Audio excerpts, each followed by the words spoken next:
Stillwater's Morning Scramble, and appreciate Mayor Will Joyce coming in here on a busy week. It hasn't been an off week for you.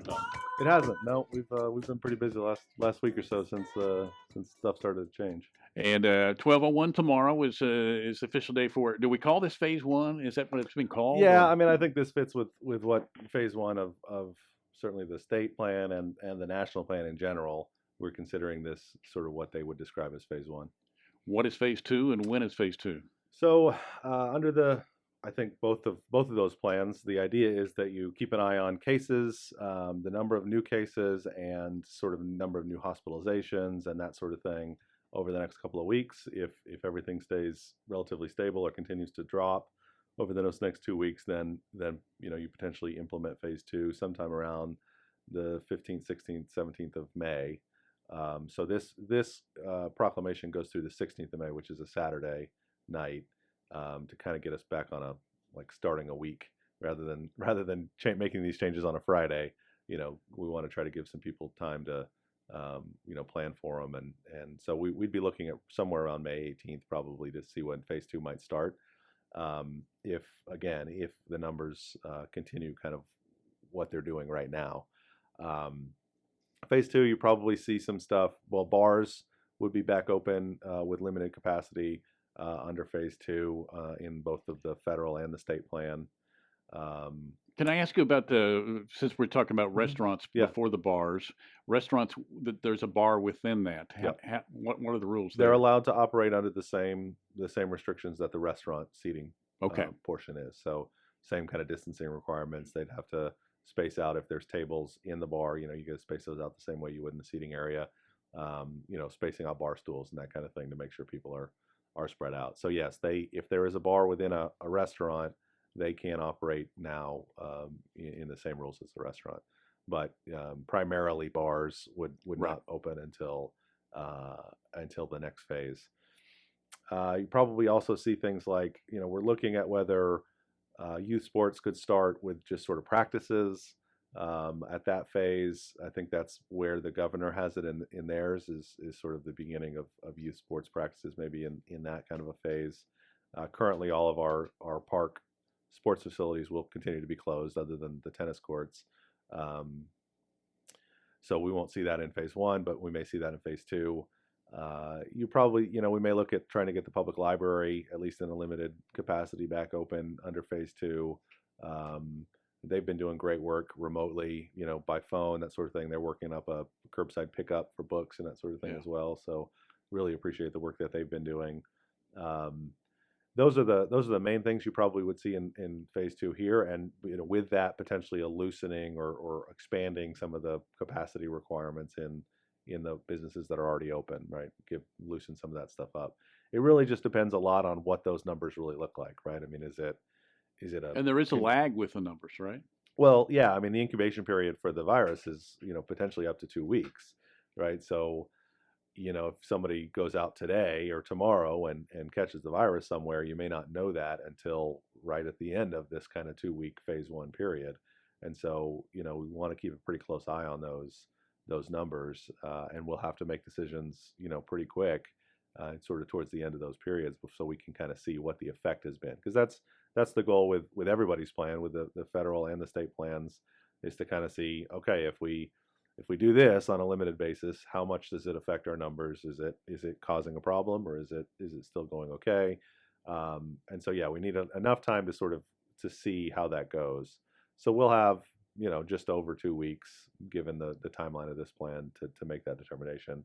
But again, if we see a substantial change before that, we can always act sooner. I mean, if whatever happens, and we can respond sometime in the middle if we need to. I know you keep up to date on all the numbers and the testing and everything, and I think every day we do have some positive news. Yesterday, I thought Dr. Fauci had positive news about a drug that with recovery time might be abbreviated. Yeah, and he had seen nothing but good signs from that, and I listened to him, and he sounded like he was a big believer in that. That's positive, isn't it? That's good. Yeah, absolutely. I mean, it's one of the things we've been talking about with this disease in particular is the fact that there isn't a vaccine and there isn't a proven treatment at this point. Now, that news from yesterday is great news, right? I mean, if there is a if there is something where we can potentially treat folks a little better, then then we don't have those concerns necessarily about them being in the hospital for so long and taking up those resources for so long, and that changes the calculus of what we're trying to do.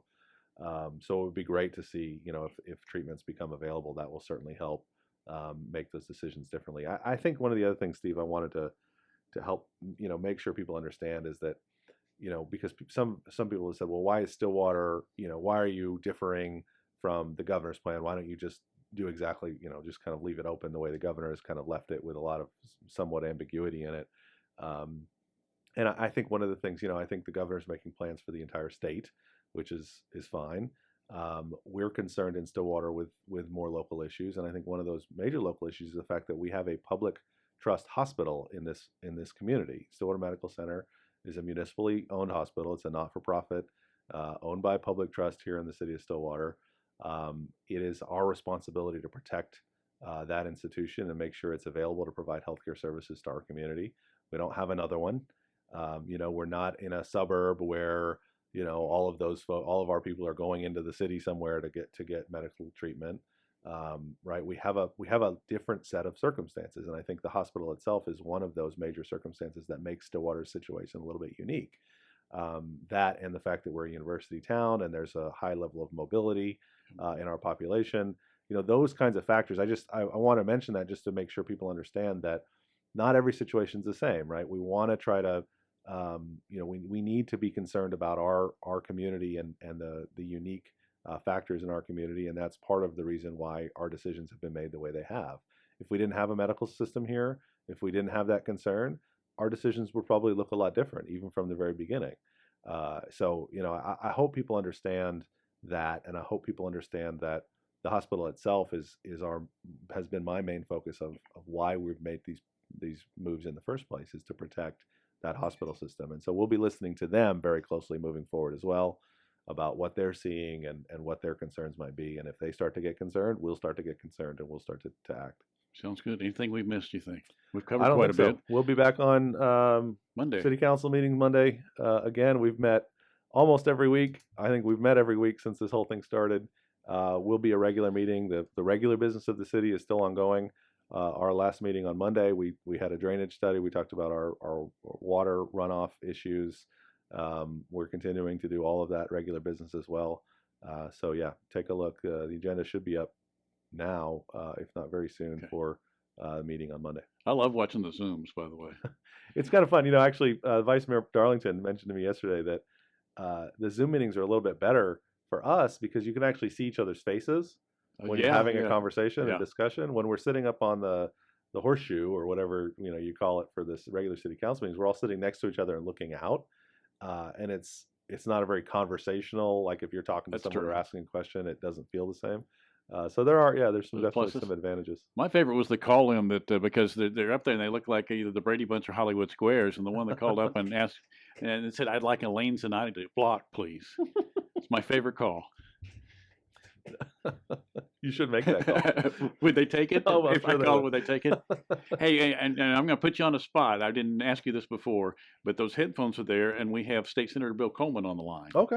And I think, Bill, are you there? I should be there, Steve. Can you hear him? I can hear you, yeah. You're on, and I thought we might do a little overlap since you're here, and you logged in a little bit early, which is awesome. And we'll have State Senator Bill Coleman and the mayor on. So good morning, Bill. Good morning, Steve. Good morning. Good morning, Mayor. Good morning, Senator. How are you today?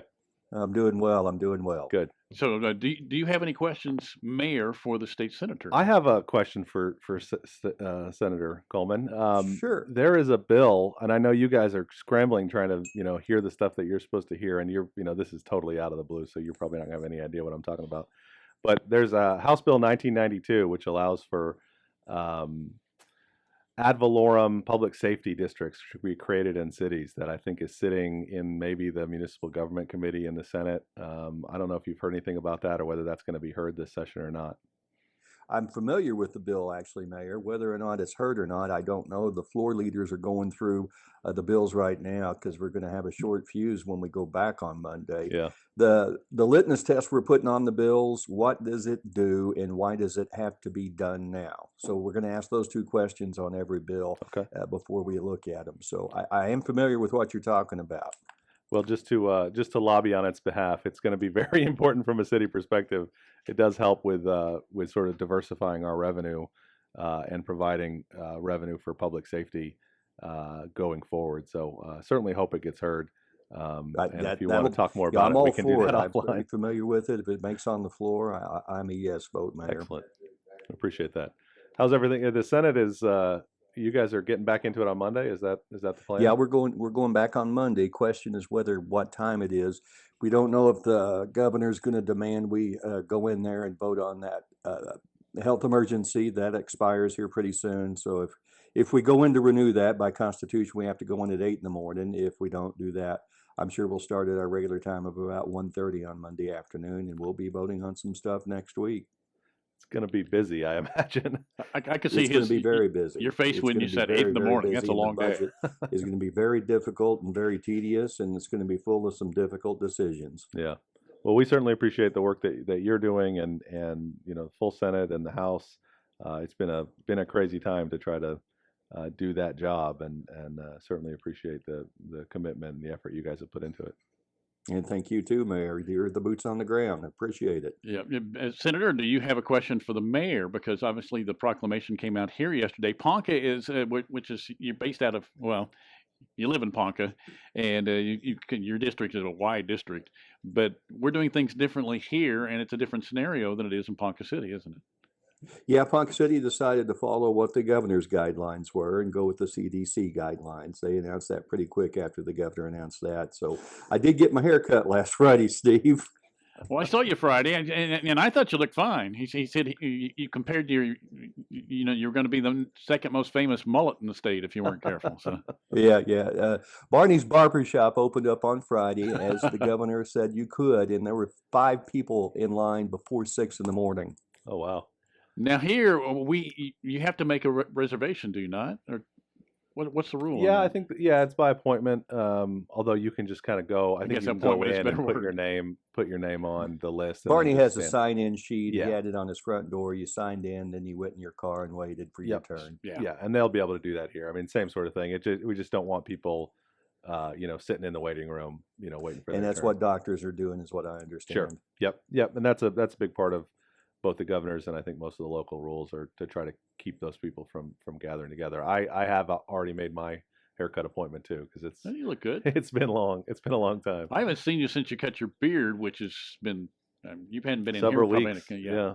So, but Senator, I kind of cut you off and steered you a different direction. I didn't know whether you had a question for the mayor or not, because we're all trying to figure out what everybody's thinking and what they need, right? Yeah, that is right. No, and I do not have any questions for the mayor. He's running his city as he sees fits. There you go. So, Bill, what's on your mind today? Because you are going back, and when you go back, you mentioned 8 in the morning, you will have a full week and a lot of stress and a lot of different input from different areas, I imagine, right? Yeah, we're told to pack an extra pair of clothes because we may be working on Friday as well, which is out of the norm. But we have such a short fuse. We've officially got to be done by the last Friday of May. That's in the Constitution. That's when we do what we call sine die and finish all business. I think the budget has been worked on. I know the budget chairman, Roger Thompson, in the Senate, and Kevin, whose last name it fails me now, over in the House. They've been working very hard on getting the budget ready, and it's not going to be a pretty budget because revenues are falling. So we will get the budgets ready, and I don't know how much input the governor's office has in on the budget. I think they want to do it their way, and we want to do it our way. So we're gonna see if the budget gets passed in the House and the Senate, and then see what the governor does with it. He could very well veto it. He could sign it. We just don't know at this point. Bill, you mentioned you do it your way. Do you know what that way is yet? As far as the budget? As far as the Senate and the House? Yeah. we're going into sub-appropriation meetings next week, Steve. We're all assigned various areas of government on appropriations. I'm in sub-appropriations of Health and Human Services, and we're looking at budget cuts of 5%, 10%, and 20%. Wow. And we're going to throw them all out there and then just start cussing and discussing on how those would affect core services of the government of the state of Oklahoma. It's not pretty right now, but the revenues are continuing to plummet. The big thing that we're a little perturbed with, Steve, is that 1 billion coming in from the federal government. The governor's office says, no, you can't factor that in to backfill any budget shortfalls. It has to be used for COVID-related thing. But, our question is, what is not COVID related now? It's going to be interesting. When we've talked, go ahead, Will. Yeah, I was going to say the same thing. I mean, I think that's, we've had a lot of the same questions from a city perspective. I mean, with that federal money, I mean, what we need is revenue replacement. I mean, the effect of COVID has been a revenue shortfall, and it seems to me that, like you said, I mean, what hasn't been an effect? I mean, we need that money to shore up revenue issues. I mean, we haven't had to go build an emergency hospital in this community or in the state, really. So, I mean, what else would you use it for other than the economic impact that you've seen? So I'd be interested to watch those conversations as you guys have them, because that certainly seems like the main impact and the main place we would want to spend that money. Well, we've heard that the governor's got some outside counsel on the opinion of whether or not you could use it, and we've got our attorney general making his opinion on it, and he thinks we can. He said that from the outset at the Board of Equalization meeting when it was announced that money could not be used to replace any lost revenues, and he just said, I disagree. Are you surprised? Because, I mean, as far as party lines, it seems like people are crossing those now with the attorney general, and they've had several disagreements. Are you surprised at the aggressiveness, I guess, if you will, against some of the governor's stances? No, I'm not, Steve. Not surprised at all. It's just the way things are done in there right now. It's kind of put your rope-a-dope on and get in the ring and take as many hits as you can and then hit back. And watching some of the stuff that's coming out of 23rd and Lincoln and just in the news thing, the difference between where the governor is and where some of the major cities are. For instance, starting up again, we're starting here on tomorrow. We're phasing it in though, but with Tulsa and Oklahoma City also taking a distant stance as opposed to what the governor really wanted. That's kind of unique, I would think that. And the Republican mayor in Tulsa and Oklahoma City, that's surprising some people nationally. I think that they're going against their own party, or it seems, or maybe he is, whichever way you want to look at it. Yeah, I don't know which one is, but obviously there's disagreement on how to get things started back up between the governor's office and some mayors across the state. And there's, of course, disagreement. There'll always be disagreement in politics, Steve. It's never going to be 100%. I went into that knowing that. I don't know if the governor went into this knowing that he wouldn't get 100% buy-in on everything. Yeah. So what else jumps out to you right now? Because we didn't really necessarily go through a list. Starting up on Monday, I know that you're going to be working all weekend long preparing for that. But what is obviously the budget is a priority. What else stands out? Well, there was one word that crosses my mind, Steve, about going to the Capitol next week, and that's posturing. I think there's going to be lots of posturing going on. Will it be effective? I think so. Yeah, that's a good sign, isn't it? I think the legislature can get whatever they want done right now. Remember this time a year ago, I remember it well. It was the Senate were the bad guys, and the House and the governor were united in getting the budget done. It's completely different this year. It's the House and the Senate united against the governor.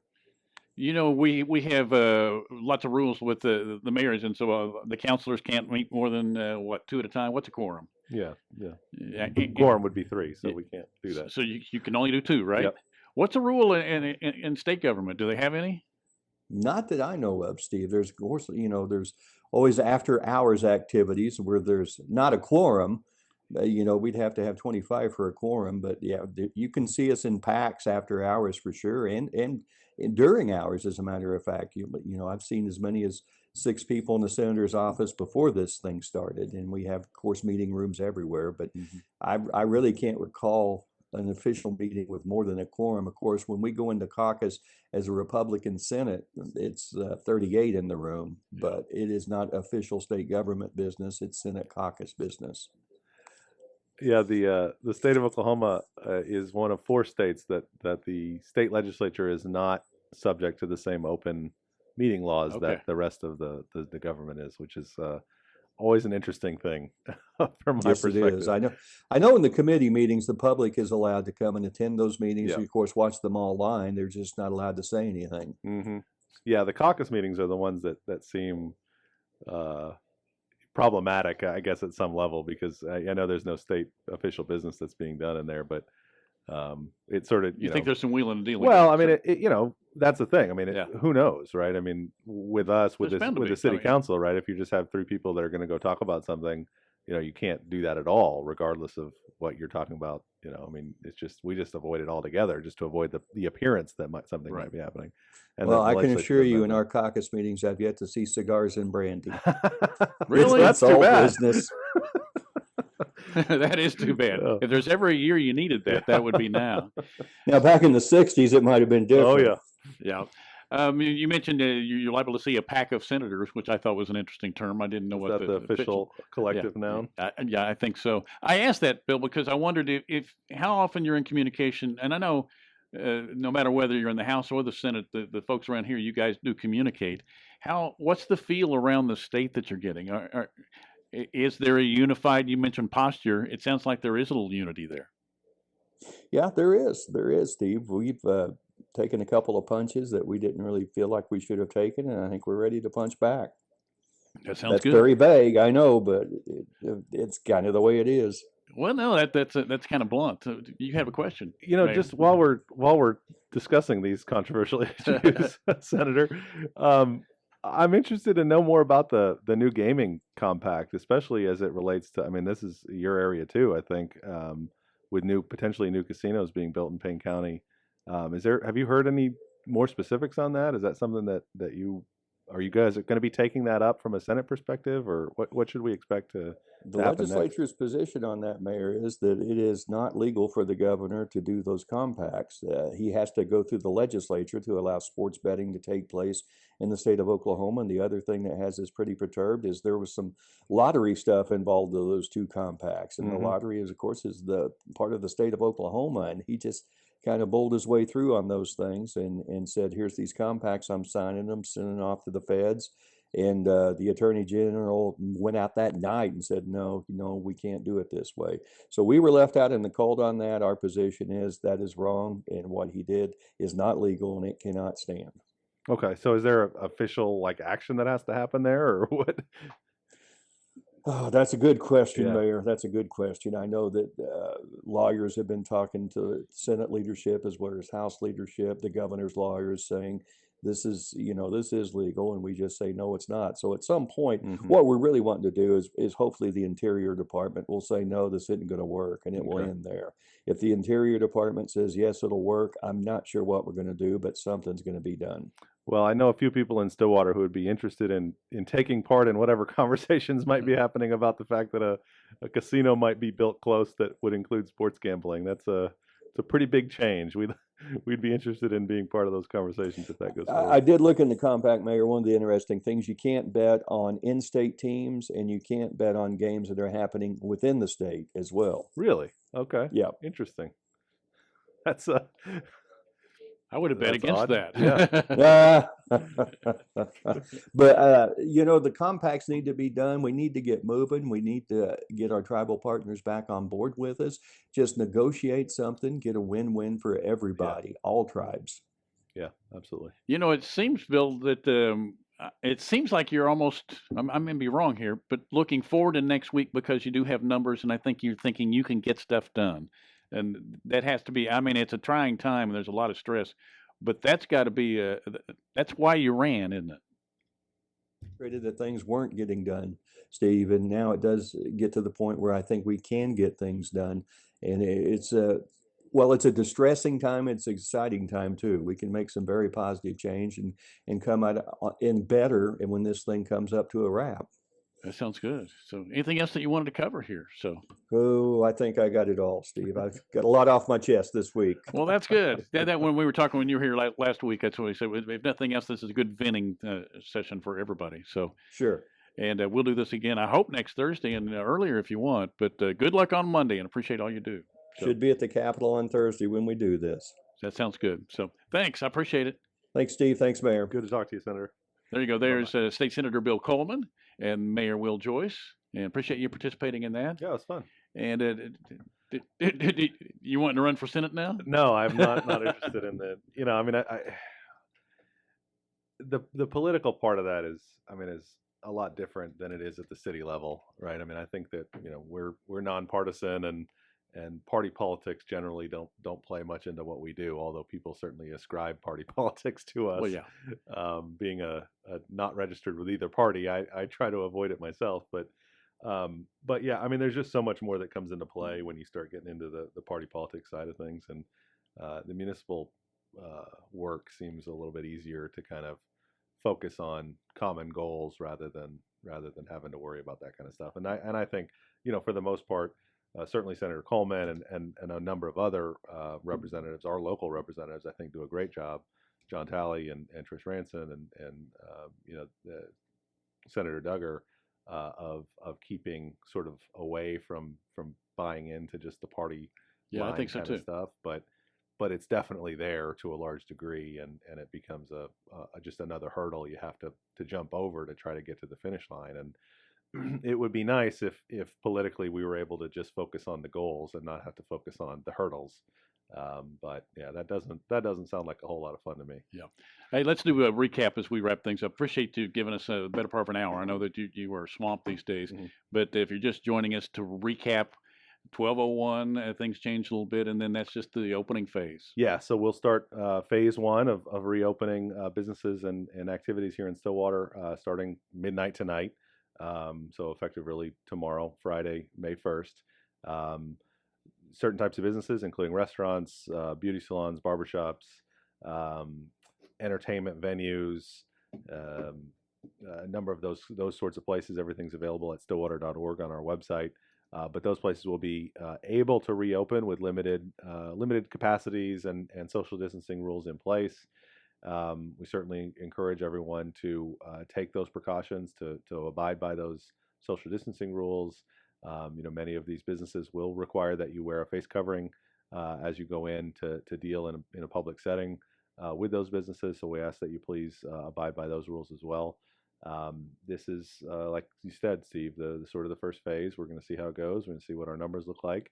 I am hopeful and optimistic that we will see continued improvement, and if we do, we can continue to loosen the sorts of rules we have in place around the city.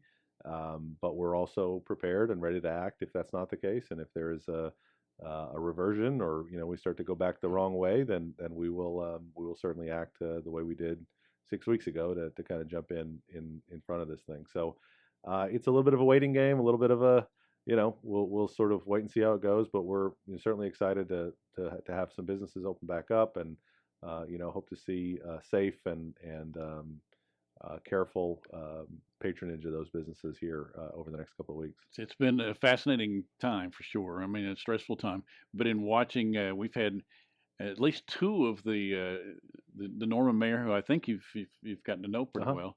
I don't know if you know her personally one-on-one, but in corresponding. Yeah. But and certainly David Holt have had quite a bit of national exposure as well in recent days. Yeah, I've seen that. I actually got an interview request from a national reporter with the Daily Beast. Okay. Which I think is a fairly left-leaning publication. I'm not really sure. I don't read most of those national publications, but yeah, I mean, I think Oklahoma being one of the earlier to open states, I think it's garnered some national attention. So are you doing that interview? Folks. I talked to the guy for a couple minutes yesterday. Oh, okay. I don't know what the output of that will be. I was really kind of reticent to do it because I don't. I don't really want to get in the middle of some of these, the national stories that start trying to pit the governor against the president or the governor against the mayors and all that kind of stuff. I mean, I don't, I don't see the benefit of that. I mean, we are doing things a little bit differently than the governor's doing it because we feel, like I said before, I mean, from a local standpoint, there are some reasons that we want to be a little bit more cautious and we want to be a little bit more careful with what we're doing. I'm not, trying to say that the governor's dumb for doing what he's doing. I think we just have different viewpoints on how this should happen. I mean, we wouldn't have opened right now if it was just up to us, right? Just because of some of those other factors, just like David Holt and G.T. Bynum and Mayor Clark and Norman, not really quite on board with that. But, I'm not going to get on some national program and bash the guy or, that sort of stuff. And I'm not saying those other folks have either. But it's, I don't know. It just, you start to get, again, you kind of get into that politics side of things. And I did not get into city government to deal in national politics or party politics. I mean, so you will not see Will tonight with Anderson Cooper. No, they haven't called, and I certainly I'm not sure why they would. Right? I mean, I saw on a positive note. We need to get our top of the hour stuff in. And I had a friend, and she forwarded because there was a family member included, but it was an LA Times article, and it was based on what truckers are going through now. Yeah. And they went to the Travel Plaza, and basically it sounded like that's where they did their interviews. Oh yeah. And it was a nice piece. I mean, there really wasn't that I can recall anyway a political slant to it. It was just really talking about the sacrifices they're going through, and the fact that they go into a place they used to eat, and now they're eating it in their truck. Yeah. Because the restaurant's closed, and anyway, just what it's like to be over the road at this time. Well, I mean, it's great when you can do those kinds of. And they did focus on some local folks also, a couple great. Anyway. So, and that's an LA Times article. I'll have to look that up. Yeah. So I forgot, I may send you the link. Yeah, that'd be great. There you go. So be careful, be safe, get out there and patronize local businesses to the extent you can, and help us just make sure that this virus continues to decline and keep it from becoming too big of a problem here in Stillwater. There you go. I'll see you Monday, right? I'll be here. There you go. There's the mayor, Will Joyce.